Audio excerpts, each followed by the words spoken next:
I know that I've been taking life too seriously and complaining about it. Please help me for the next year.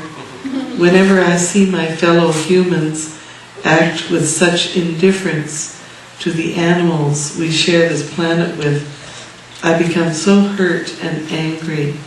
I don't know what to do. It is everywhere.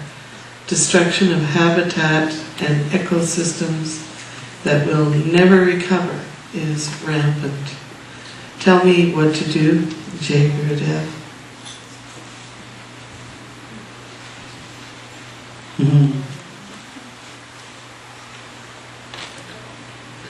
You can never correct all the imperfections of this planet. Can you? You can correct someone today, and what about tomorrow? Someone speaks wrong English and you feel irritated and you correct them today. And tomorrow, next day, in next 100 million years to come, people will keep making mistakes. Can you keep correcting all the mistakes? Huh? You cannot. Obviously you cannot. And whatever field you are expert in, and when you see that in those fields people commit a mistake, you cannot keep quiet, you get irritated. How many of you feel this way? Raise your hand. Suppose you are an expert cook and you are just standing in the kitchen witnessing. Someone is cooking and they are putting so much salt in the food. What you do? You go, oh my God, that salt is worth 4 meals salt. 4 parts of soup can have that much salt. Is putting in 1 part. What do you feel? You feel they are spoiling the soup. You get irritated. And you want to jump and tell them, hey, just put 1/4 of it. You cannot drink the soup. Right, you get the tendency to correct people.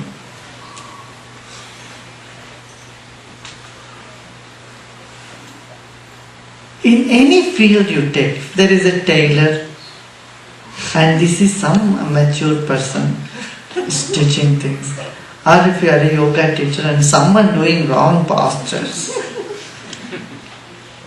you know they are going to hurt their back or their neck or come. What happens to you? Get irritated, my goodness, they are teaching wrong. Or someone who is not a teacher doing pranayam, incorrect. You have a tendency immediately go and correct.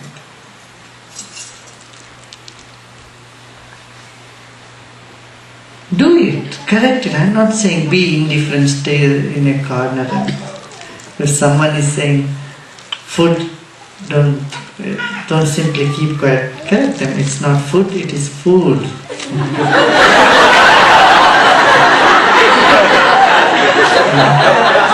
Someone say bring food. Bring food.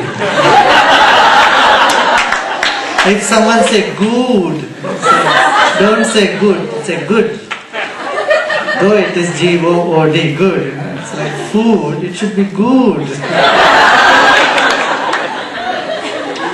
But you correct them, no, that's not the way. Say good. However, you may be logical, but you need to correct. Knowing that you can never correct all the mistakes in the world brings you so much relief. Otherwise, you get upset, you get emotionally disturbed, and your disturbance causes a big loss to you. If other person gains or not, but you are the loser.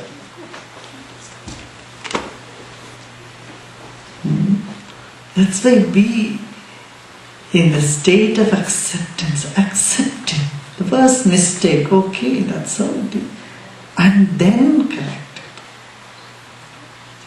One of the basic course points, I think it remains the whole life in every act. Basic course point. Accept situation people are there.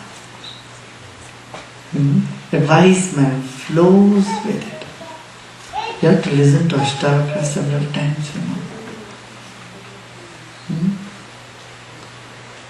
Ashtavakra says, Nirvasano niralambo svachando mukta bandhana.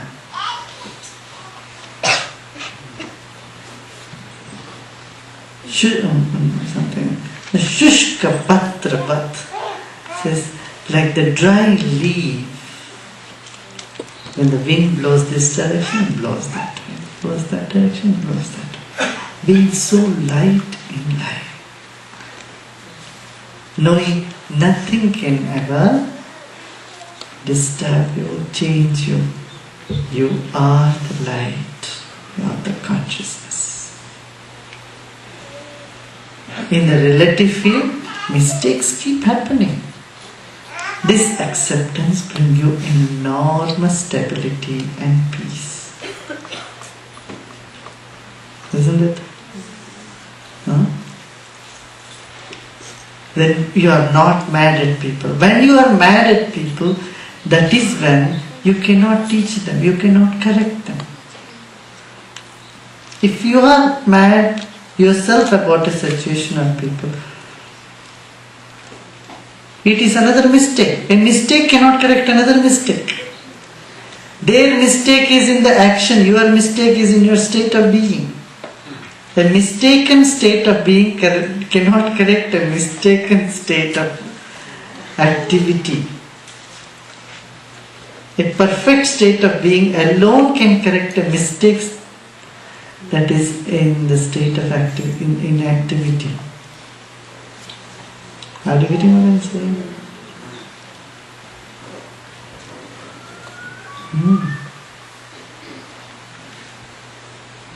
Correct the mistake if you cannot flow with it.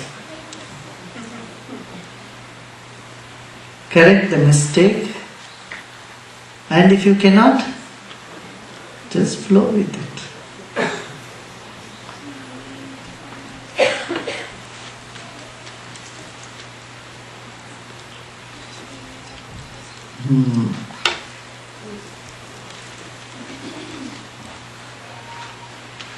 So a calm and serene state of being alone is capable of setting things right.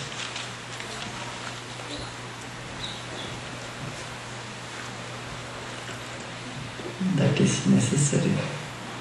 No?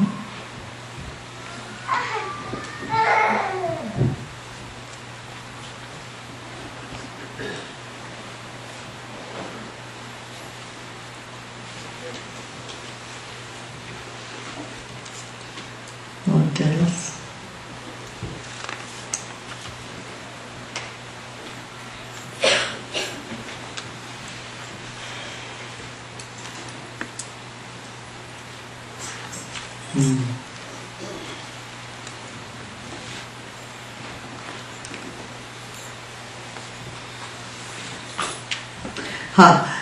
Sometimes you correct others' mistake because it bothers you.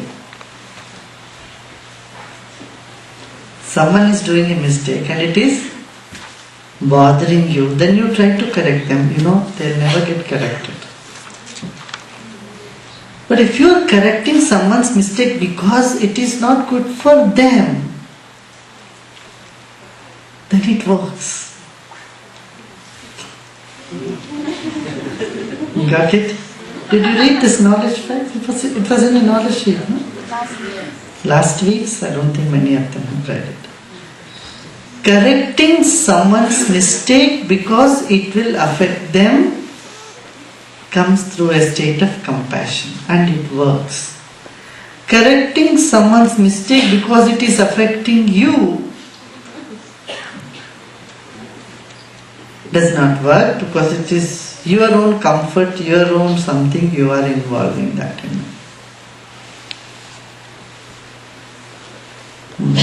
It involves your emotional stress. You don't want someone to speak bad because it is hurting you. Your words does not work. But you are telling them not to speak so that it will hurt them in turn.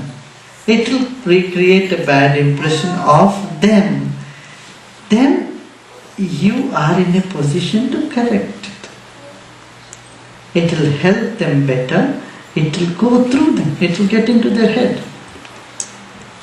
Yeah. So just, what do you mean by flow with it? Because when you're working out there in the world and you're working in a company, if they're doing something unethical, and you just flow with it, you are taking responsibility for being unethical. You do as much as if you can do it, do it. If you cannot, you flow with it. What?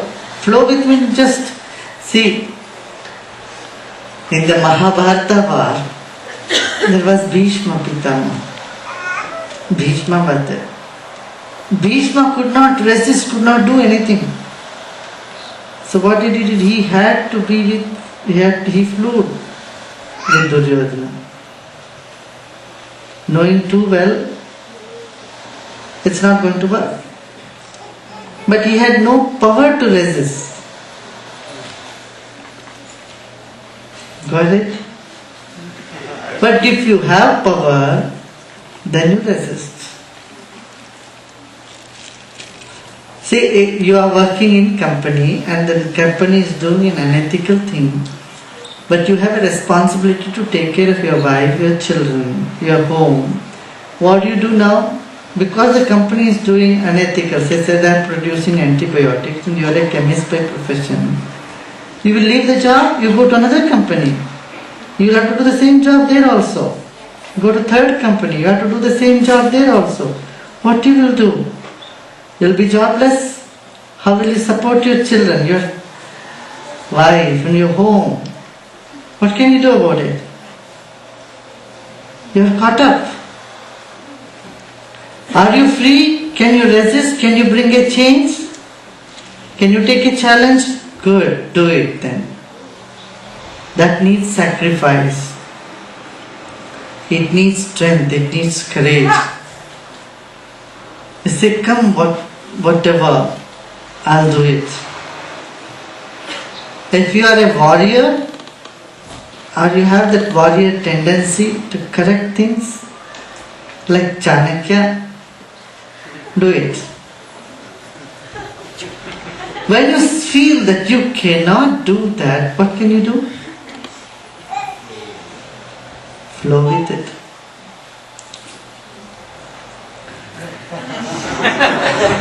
This is a practical thing, it's a practical thing. Especially if you are in India, you can experience that. Okay, you know everyone should go in the particular, in this lane or in that lane.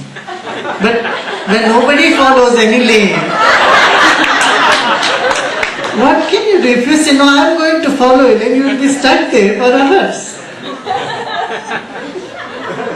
If you go to Calcutta and sit in a taxi and car and tell the driver you follow only the rules, you will reach your destination 2 hours later. Then you are supposed to reach. But the taxi drivers know how to move around and how to take you around. They will drive like this, they don't create any accident though. This is more surprising. And I was told, if you put all the accident together that is happening all over India put together, it is the same as that happens in New York City. I was really shocked by the statistics. New York City alone has so much accident, so much crime, so you put together in the whole. But you will have to call God several times driving in a taxi in Calcutta.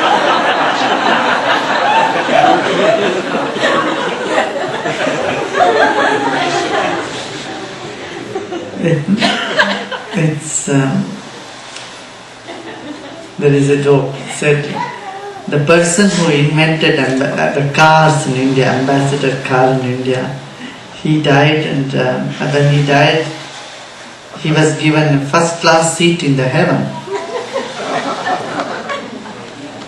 And someone else asked him, sitting next to him, "Why? How did you get to sit here, be in the heaven?" Because he thought, oh, maybe because I built so many temples and places of worship. Birla was explaining that. But then the accountant there came, no, it is not because of the, it's because of the ambassador cars.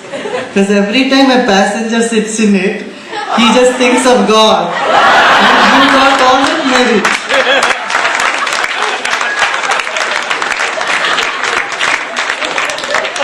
So you have reminded God by creating such a car.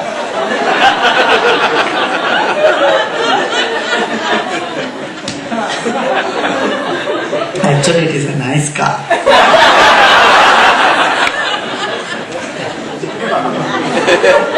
It's quite spacious.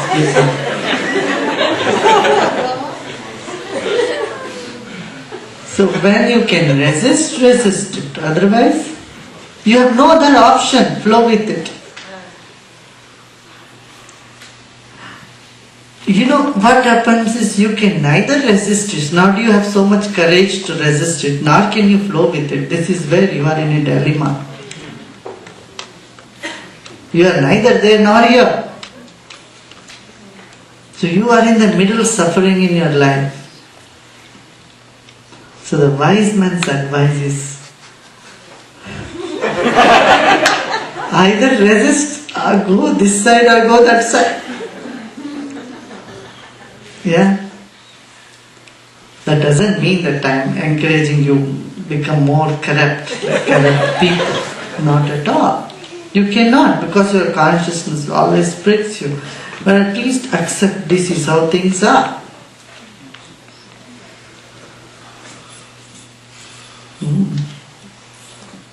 Guruji, could Bhishma Pitama have fought on the side of Pandavas? And no, he didn't have that guts. He couldn't do it. Why did they have to, I still don't understand that battle. Why did they have to keep fighting? Why not be like Jesus and say, turn the other cheek?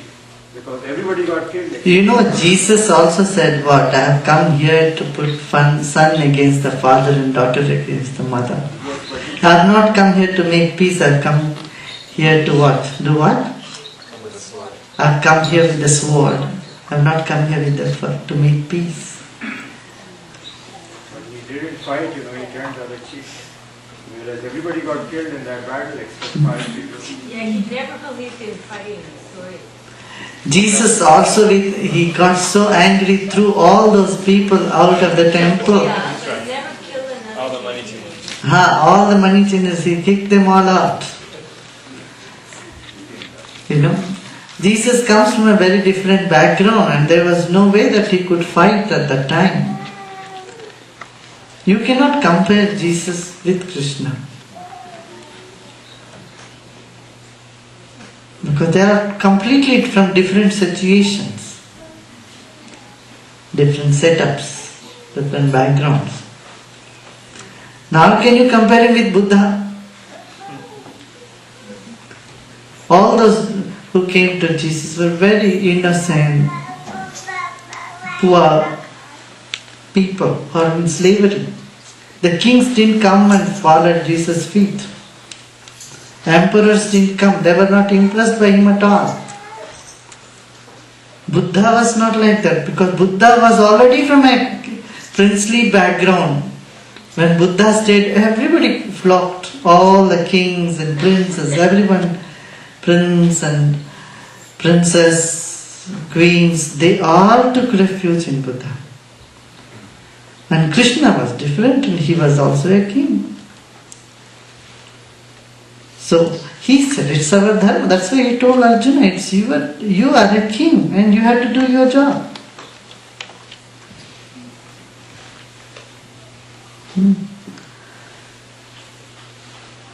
One good thing, Krishna went 3 times to make peace. He went as an ambassador. 3 times, not once. To stop the war, to bring peace. He gave his 100% trial. So he resisted war to the maximum he could, in all ways, in all sense. But when it doesn't, he just moved to the other side. He said, okay, if it's inevitable, let us just fight. Not that Krishna loved wars, that he asked them, okay, fight. But if he had not fought, there are so many people who would have been much more miserable.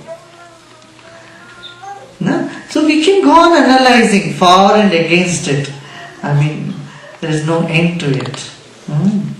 You can say, oh, it shouldn't have happened, that should have better. Well, Duryodhana could have given them also a place. And there are so many options, but it's post-mortem, has no much meaning in it.